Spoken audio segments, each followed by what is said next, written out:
com uma grande amiga, acho que eu posso chamar já de grande amiga. Vocês não têm ideia de quantas vezes a gente se fala por dia, não é isso, doutora Carolina? A gente já está íntima, né, Cris? Pois é, mas vou apresentar para vocês. Doutora Carolina, vou fazer uma parte da apresentação, queria que você complementasse, tá?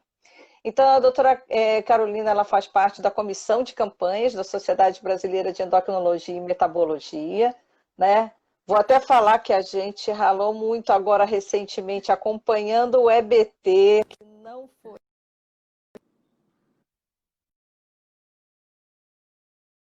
a entrada de ligação. E aí, trabalhamos muito, e o EBT é um evento sobre tireoide. Tá? Eu estou cancelando aqui, que a pessoa está tentando falar comigo, mas eu estou explicando que eu não posso falar. E sobre o EBT, que é tireoide, né? Que é um evento Encontro Brasileiro de Tireoide. O que vai acontecer nesse nosso bate-papo? É hora de vocês aproveitarem para tirar as dúvidas sobre tireoide e diabetes. Se a gente já tem dúvida só sobre tireoide, imagina quando junta tireoide e diabetes. Doutora Carolina, dá para explicar com calma e o pessoal conseguir se entender muito bem com esses dois assuntos difíceis? Vamos lá, vamos tentar, né, Cris? Eu acho que a gente já teve tanto desafio esse ano, né, Cris? E aí agora a gente vai tentar juntar. Eu acho que são as duas doenças mais comuns que o endocrinologista trata no consultório. Então, e a gente, como a gente está na campanha do diabetes, a gente vai tentar entender se realmente tem uma ligação entre um e o outro. A gente sabe, vai falar bastante de diabetes também, e quando que entra as doenças da tireoide aí no meio dessas doenças do diabetes também. Deixa eu dar um oi já para o Alvin. O Alvin, ele é cirurgião de cabeça e pescoço. Ele sabe Olha, tudo de obrigada tireoide pela já. audiência. Para entender o diabetes aí no meio também, como que vai ser todo esse rolo aí todo de diabetes e tireoide.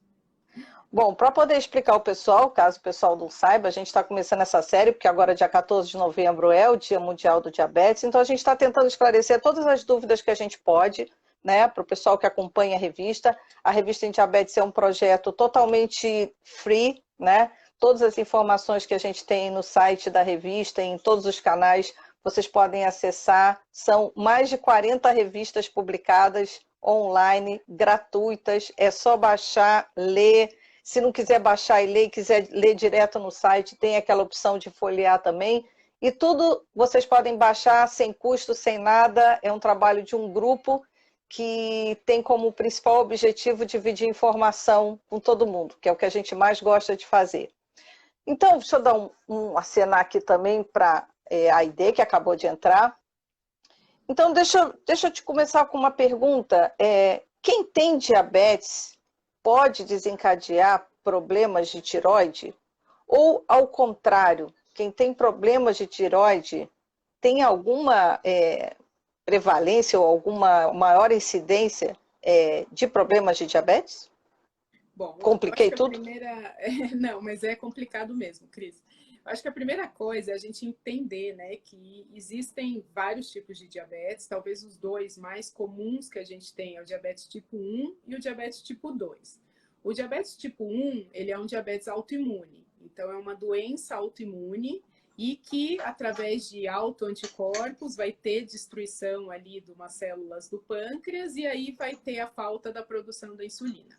Já o diabetes tipo 2, na verdade, o principal mecanismo ali é mais uma resistência à insulina que vai ter, é uma insulina que não vai trabalhar tão bem assim. Então, são problemas diferentes. O problema da tireoide, também existe um dos principais problemas da tireoide, que é o hipotireoidismo, que é uma diminuição da produção de hormônio, que pode ser através de uma doença autoimune também, que é a tireoidite de Hashimoto. Então, a gente falar, um paciente com diabetes tem mais chance de ter doença da tireoide, a gente precisa ver qual doença. Então, um paciente que sim, que tem diabetes tipo 1, que já é uma doença autoimune, ele tem um risco maior de desenvolver também uma doença autoimune da tireoide, que seria a tireoidite de Hashimoto. Já um diabetes tipo 2, ele vai ter uma chance igual o paciente de uma população normal, que não tem nenhuma outra doença, para desenvolver o hipotireoidismo, tá? Então, são doenças diferentes, o diabetes tipo 1 do diabetes tipo 2. Mas o tipo 1, por ser uma doença autoimune, tem um risco maior, sim, de desenvolver também um hipotireoidismo. O endocrinologista, ele cuida das duas, né? Então, quando o paciente chega no teu consultório, vocês fazem essa abordagem para ver todas as possibilidades, né? Se tem problemas na tireoide, fazer exames que possam detectar alguma coisa, ou alguma coisa que ele já fale na hora do exame clínico, né? Já dá para perceber que tem alguma coisa associada além das questões de diabetes, porque às vezes ele vai para uma coisa e descobre outra, né? Principalmente o diabetes, a glicemia é um exame que faz parte do check-up. Então, a glicemia a gente sempre vai colocar. Se é um paciente que não abriu o quadro lá, criança, que seria um diabetes tipo 1, o diabetes tipo 2, que geralmente aparece no adulto, a gente já coloca a glicemia lá de check-up. O hormônio da tireoide, ele não é assim um exame que a gente coloca em todo check-up ou que deveria colocar em todo check-up. A gente leva em consideração as queixas do paciente, então geralmente é um cansaço ou um histórico na família que tem, ou uma paciente que está com uma infertilidade, tentando engravidar e não está conseguindo. Então, tudo isso faz a gente pedir o exame da tireoide. Num paciente que tem diabetes tipo 1, por se tratar de uma doença autoimune, geralmente a gente acaba sim pedindo os hormônios da tireoide para investigar uma possível outro caso de abertura, né, de um quadro de uma outra doença autoimune. Quando o paciente tem, por exemplo, uma criança que tem um diabetes tipo 1, que começou a desenvolver, começou a parar de crescer, a falta de crescimento também pode ser uma suspeita de um hipotireoidismo. Então, a gente também vai pedir esse hormônio. Então, é diferente a gente pedir uma glicemia, porque a glicemia ela é completamente assintomática, né? Principalmente no comecinho ali do diabetes, ela entra como exame de check-up mesmo. O diabetes só vai abrir aquele quadro florido, cheio de sintoma, muito tardio. Já o problema da tireoide, se é uma coisa que começa a atrapalhar a vida da pessoa, ela começa a sentir. Então, ela vai sentir as queixas e vai, geralmente, levar para o médico. Então, a glicemia entra, sim, como um check-up. Já os hormônios da tireoide depende muito dessa queixa do paciente para daí a gente solicitar ou não num exame de rotina. De acordo com o diagnóstico, existem condutas diferentes para o tratamento da tireoide, quer dizer, quem tem diabetes tipo 1, quem tem diabetes tipo 2, porque geralmente quem tem tipo 1 toma mais insulina, né? O diabetes tipo 2 a gente tem ocasionalmente, ou quando for mais um adiantado, ou quando não tem um controle. Então, o fato da pessoa tomar ou não tomar insulina, ou ser diabetes tipo 1 ou tipo 2, isso vai alterar o tratamento que ela tenha com algum distúrbio da tireoide? Porque são combinações complexas, né, para você poder administrar, né? Na verdade, acontece o contrário. Quando a gente compensa a tireoide, a dose do hormônio da tireoide acaba sendo o igual. A gente calcula geralmente por peso, né? Então, se é um paciente que está acima do peso, às vezes é uma quantidade de hormônio um pouquinho maior que a gente usa. Isso falando do hipotireoidismo, né? Porque tem o hipo, o hiper, tem várias doenças na tireoide. Mas falando um pouquinho do hipotireoidismo, a gente usa uma dose para o peso do paciente. E se esse paciente, quando ele controla a tireoide dele está bem controladinha, geralmente o diabetes acaba controlando também. Agora, se eu tenho uma tireoide que ainda está fora, está descontrolada, principalmente um hipertireoidismo, o diabetes do paciente também fica descontrolado. Então, geralmente é uma fase que o paciente precisa de muito mais dose de insulina do que um paciente que está com a tireoide controlada. Então, a gente controlando a tireoide dele bem, acaba que evolui o diabetes dele, a gente volta aquelas doses mais basais, mais que o paciente já estava mais acostumado a usar de insulina. Bom, eu sei que a gente acaba colocando muita pergunta para as pessoas e coloca muito questionamento, né? Tem muito aprendizado para quem tem diabetes, mas para quem tem diabetes e tem alguma questão da tireoide, não tem jeito, né, gente? O negócio é aprender e tirar essas dúvidas da reta. Então, já que a gente está aqui falando de tireoide, a doutora Carolina pode explicar para a gente o que seriam os sintomas do hiper e do hipotireoidismo, para poder vocês entenderem e na hora que vocês estiverem no médico ou em casa, vocês já alertarem. Então, quem tem diabetes já tem aquele histórico de assimilar conhecimento, né? A gente já tem todo aquele histórico de vocês terem aquela rotina dos medicamentos, que faz parte do diabetes da vida de cada um, né? Então, talvez vocês sejam até mais disciplinados e mais certinhos na hora de tratar qualquer problema relativo à tireoide. Errei ou acertei? Acertou super. Eu até ia fazer, porque eu vi que entrou um paciente meu aqui e ele falou para mim uma frase que eu achei sensacional. Ele falou assim, ele foi um paciente que ele mudou completamente, assim, no começo ele tratava meio mal o diabetes dele, mas depois ele entendeu como funcionava e hoje ele, nossa, ele faz tudo muito perfeito. E ele fala, eu entendi que eu tenho que fazer o papel do meu pâncreas. Hoje eu sou meu pâncreas.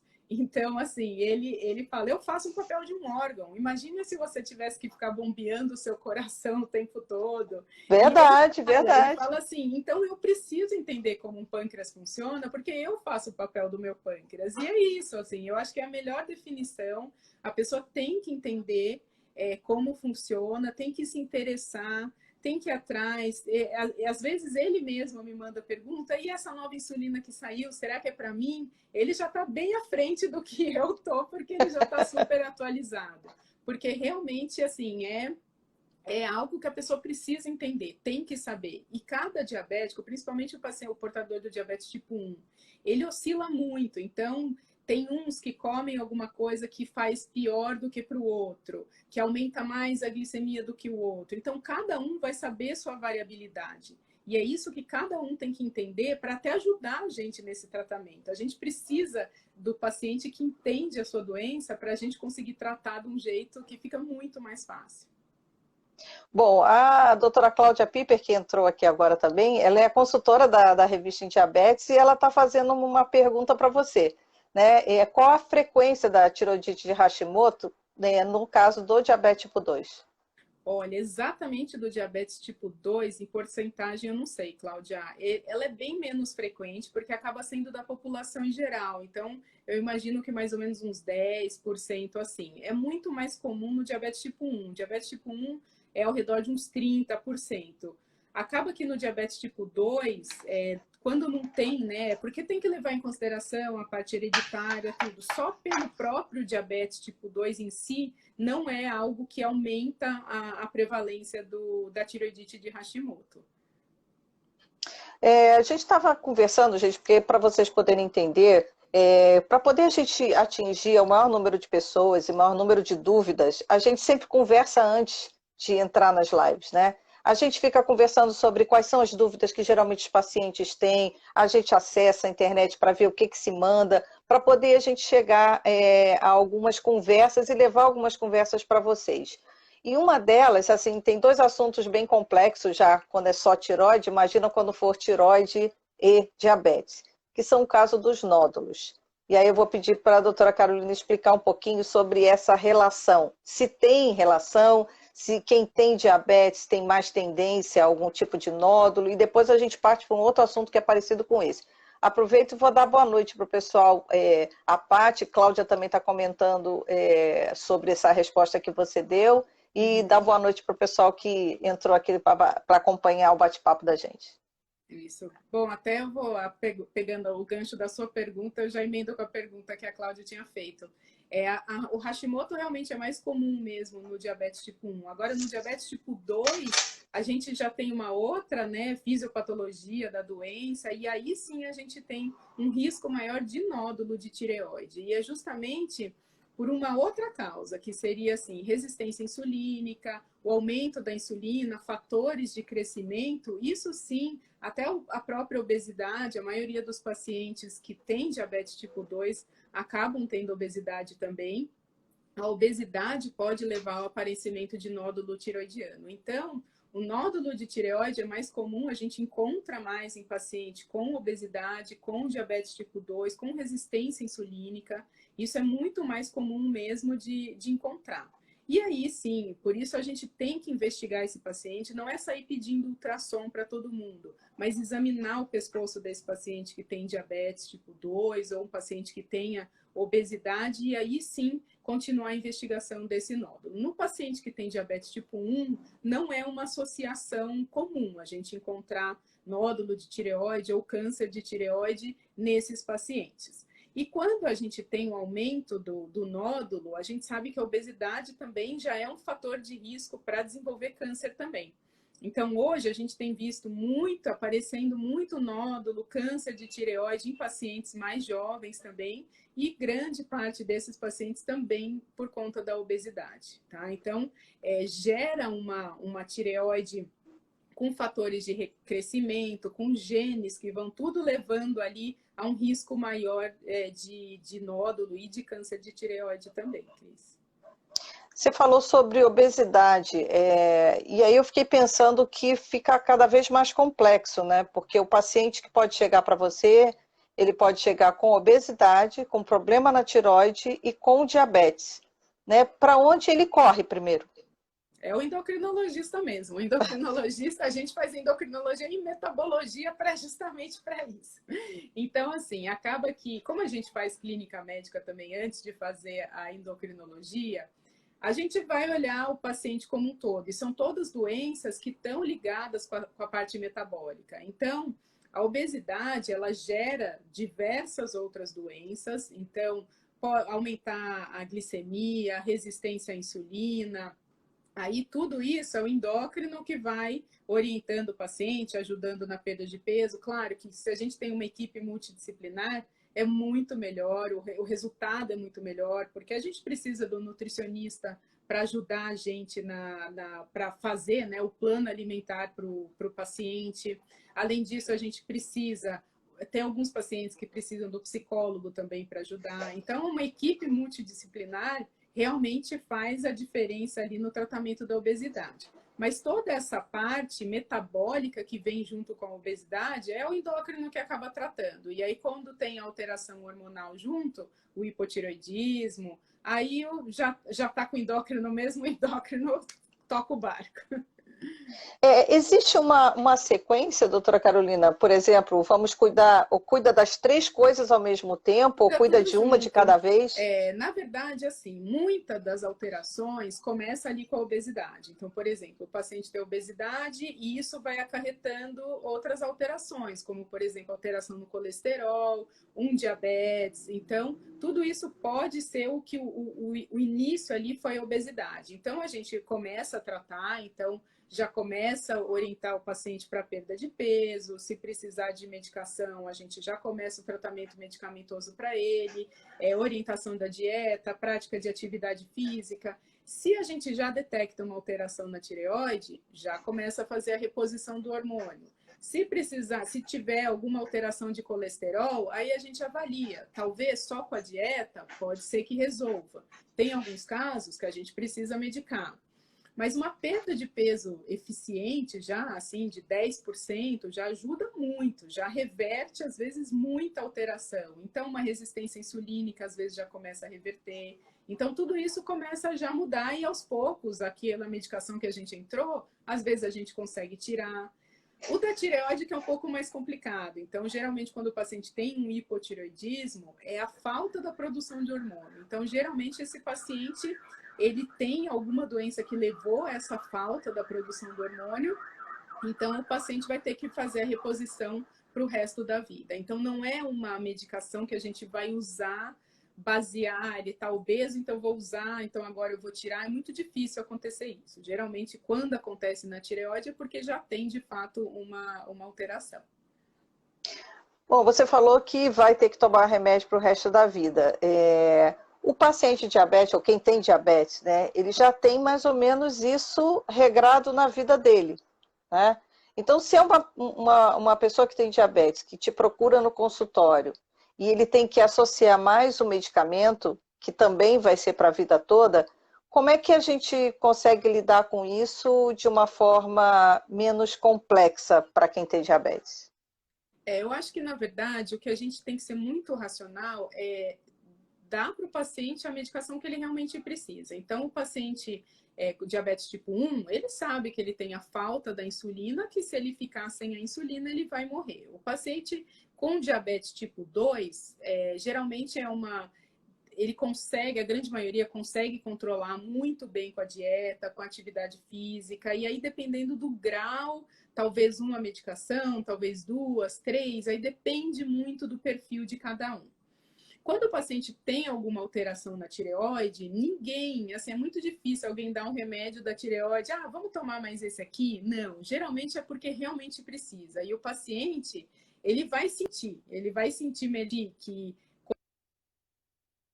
se ele tiver com hipotireoidismo, que ele está mais cansado, que ele vai estar com mais sono, ele não vai ter uma queda de cabelo, intestino preso. E na hora que você começa a fazer essa reposição hormonal, o paciente melhora muito. Então, ele vai saber que não é um remédio a mais, é a falta do hormônio que está faltando ali. Então, você vai repor esse hormônio. Você não está dando um remédio a mais. Não é o que a gente chama de polifarmácia, né? Não é algo a mais que ele está tomando.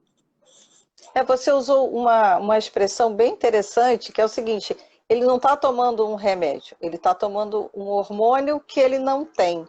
É mais ou menos seria a mesma filosofia até do próprio acompanhamento do diabetes, né? Exatamente, exatamente.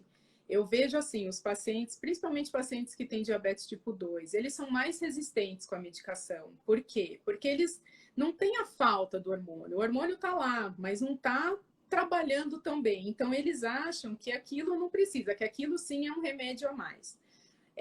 Quando a gente insiste em qualidade, tenta mudar, vamos fazer atividade física, vamos mudar a dieta, ele consegue ver resposta, ele sabe que ele consegue até ficar sem a medicação, mas ele tem que aderir muito à dieta. Ele não vai ter a cura da doença ali, mas ele vai ter uma doença muito bem controlada se ele aderir muito bem àquela dieta. Agora, o paciente, o portador de diabetes tipo 1, ele sabe, ele precisa da insulina, então é diferente. Então, a relação da doença dos dois geralmente é diferente. O paciente, assim, apesar dos pacientes que têm diabetes tipo 1, quando abre o quadro, ele é mais dedicado, assim, ele acaba usando muito mais. O diabetes tipo 2, ele é mais rebelde, assim. Você que estava comentando sobre os sintomas, né? Alguns sintomas podem se confundir entre alguns problemas da tireoide e problemas do diabetes, ou são sintomas completamente diferentes? Olha, Cris, os sintomas são diferentes. Às vezes, os sintomas o diabetes, assim, ele geralmente é uma doença que a gente não vai sentir muito, só quando realmente abre o quadro, né? Quando o portador de diabetes tipo 1 é uma coisa mais agressiva, geralmente é criança, mas o quadro clássico, quando abre um diabetes descompensado, é urinar bastante, beber muita água, perder muito peso, às vezes pode até desmaiar e nesse desmaio perceber que a glicemia está muito alta. Já a tireoide, o hipotireoidismo, é aquela coisa mais de baixa do metabolismo mesmo. Então, o paciente vai ficar muito cansado, vai ter muito sono. Então, vão ser alterações mais sutis, assim.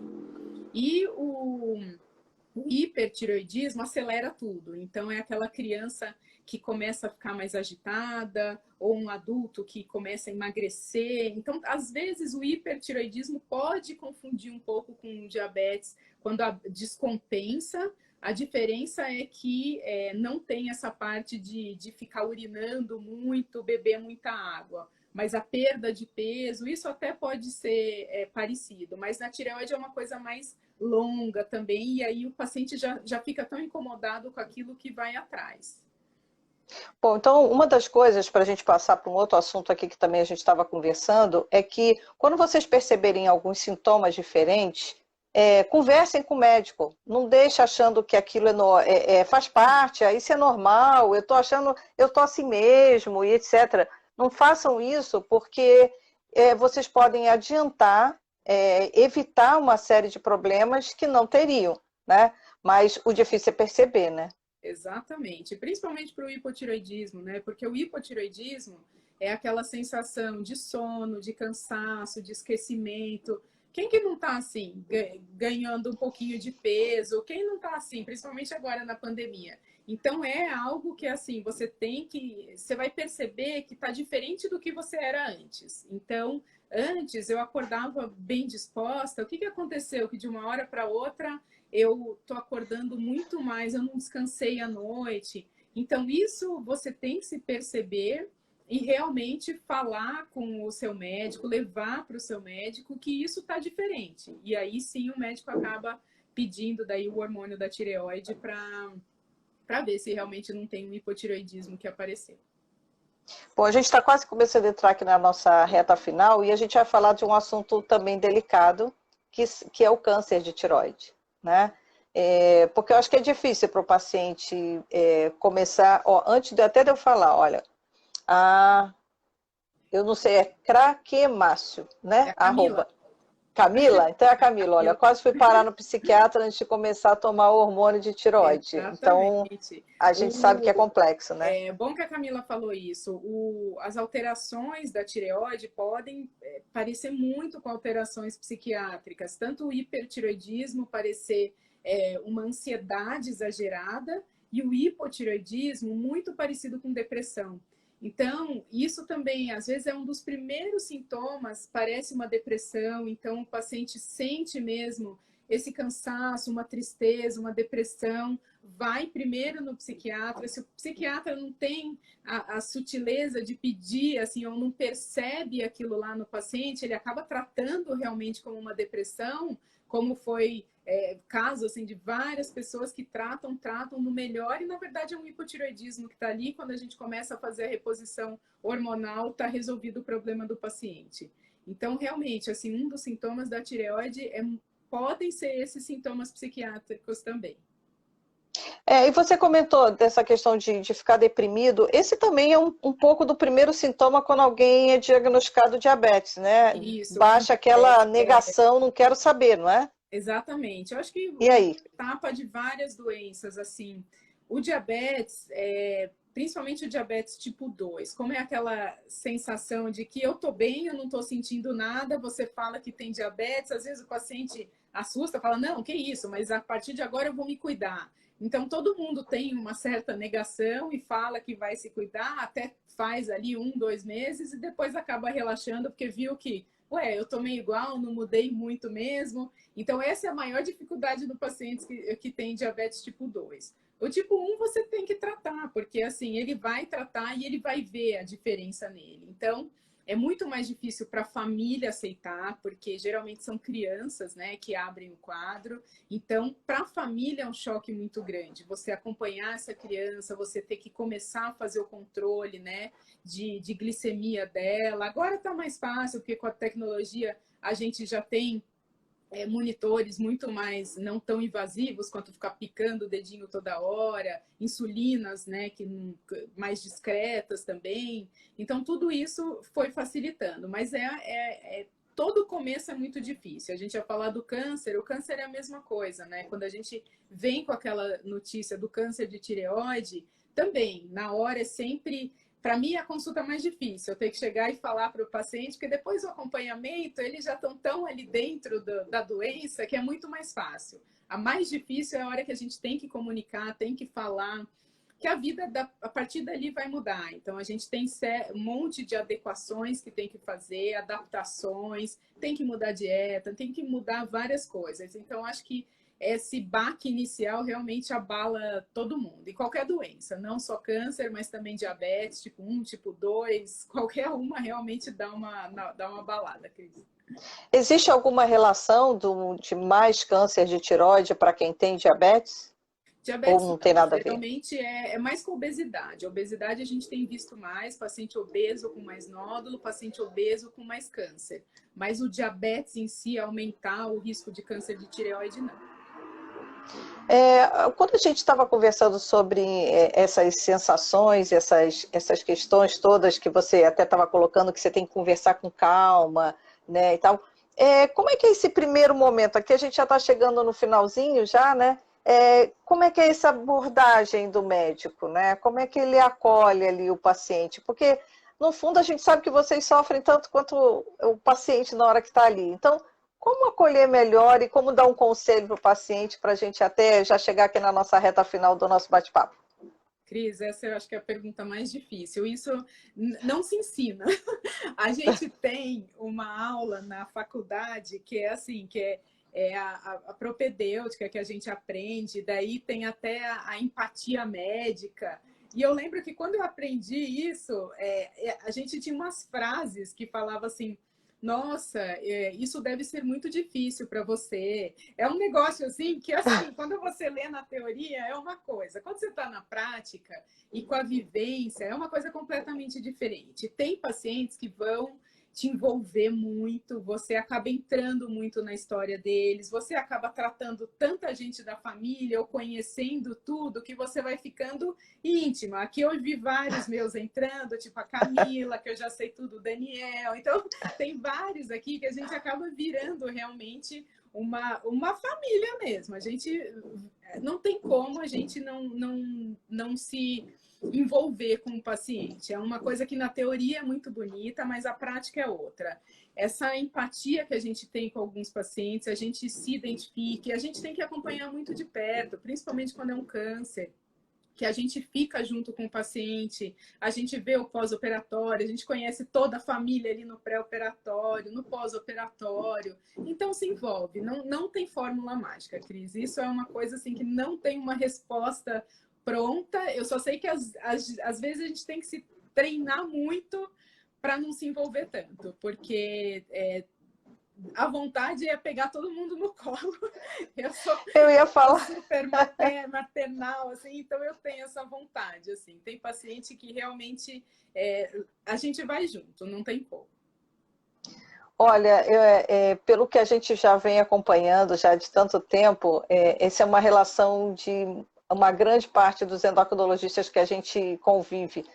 Só para matar um pouquinho a curiosidade de vocês agora para a gente encerrar, a gente faz parte também, além de grupo de campanhas públicas da SBEM, a gente também faz parte do grupo da tireoide, né, onde a gente fica discutindo um monte de coisa e eu acompanho muitos debates deles. E como eles se envolvem, gente, né? Como se envolvem, como dividem alegrias, como dividem dúvidas, levando para discutir, para encontrar uma saída.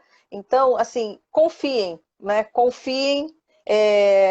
Muito melhor vocês estarem confiando em quem realmente faz um trabalho bom do que essa troca de mensagens. Toma isso, faz aquilo. Eu ouvi o primo do filho, do vizinho que eu encontrei no outro dia, não sei.